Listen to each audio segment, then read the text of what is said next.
Hey, my name is Chris. This is the Humble Adult Show. Let's check this out and let me know what you think. I began seeking out white supremacists. This is from about 30 years ago, the Klan rally. You see the fire on the cross is going out. I asked the Klansmen to pose for a picture with me. I talk to these people because I believe when two enemies are talking, they're not fighting. They're having a conversation. And the more you converse, the more you find out how much you have in common as opposed to what you have in contrast. You see this guy here with the green cross on his mask. When I came on that rally ground, he threatened me. That was almost 8 years ago. Every year since, every Christmas, he sends me a Christmas card and a gift. He is no longer in the Klan because of those conversations. I use that example as extremes. How often do you see black people and Klansmen sitting down having a conversation? Not very often. But that is the power of conversing with one another. Our country is becoming more and more diverse every day.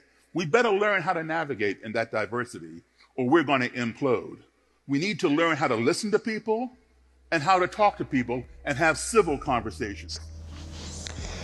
You know, Daryl Davis is the guy in the video, and I appreciate the kind of person he is, because if you are familiar with American history, you are aware that the Klan, the KKK, has done horrible things to not just black people, but to black people mainly in this country. Just things I can't even say without getting just demonetized, getting the video potentially taken down.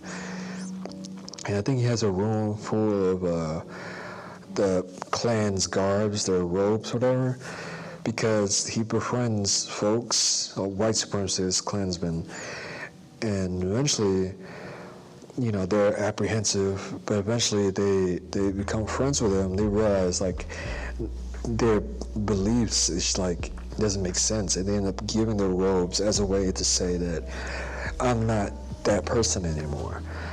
And I think so often it's a lot of people talking at each other and talking to each other. You see it all the time. You know, Fox News will demonize CNN, NBC will demonize a conservative news outlet. Like it's very much just constantly bickering, and it's like if you're watching news or watching politics, it's like, where are the adults in the room? You know, it's just a bunch of people trying to get these little one-line zingers and clips so that they can pander to their base to stay entrenched in, you know, in their power. And it's not even subtle. It's not even like, oh, let's pretend to bring the country together. It's just like out in the open. At least in the past, it's just like we can pretend to get along. And I think I mentioned this in a past video where it's like, it was Obama and McCain, they were running against each other. And someone at one of McCain's rallies, someone, I think he was at a town hall of his, and someone was like, yeah, I heard Obama's an Arab, a Muslim, and he spoke up. It's like, no, that's not, he's a decent family man who has fundamental differences on issues that we see, and the fact that he stood up to defend him, like, said a lot, like, knowing full well he could have been elected if he was willing to take the low road, take the easy route. I think nowadays, because we're constantly in a 24/7 news cycle, we're constantly overexposed to just what's happening so much, not just in America, but all around the world. It's just constantly harder and harder to keep up. It's like, was it the Challenger in the 70s or 80s that exploded, the shuttle? And that became a huge news, or like Columbine when that school shooting happened. That was huge news. But now school shootings are like almost a normal way of life, you know. Things going wrong is just a normal way of life, and it's just people talking at each other. And, you know, as Christians, it's easy to see people that don't have a biblical worldview, don't have Jesus as Lord and Savior. That even other Christians that may not be as far along, people that may be in a different denomination or may be practicing something different or doing something different, it's easy to see them as the enemy, and or see them as wrong. And if they're wrong, they're the enemy, and they're the worst version of the enemy. And it's a very dumb way to live, because it doesn't force you to think. It's easy to assume absolutes, like things are black and white without any nuance, without any gray.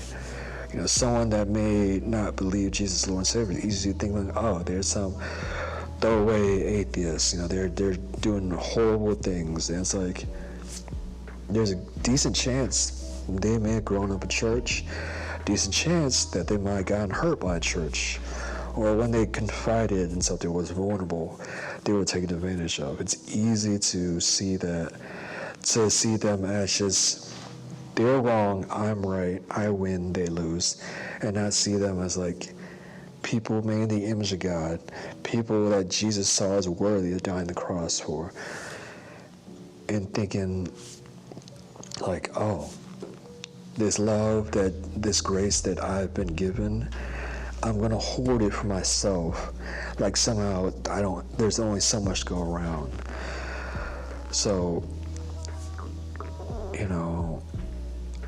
it's hard to have those type of conversations like that guy had.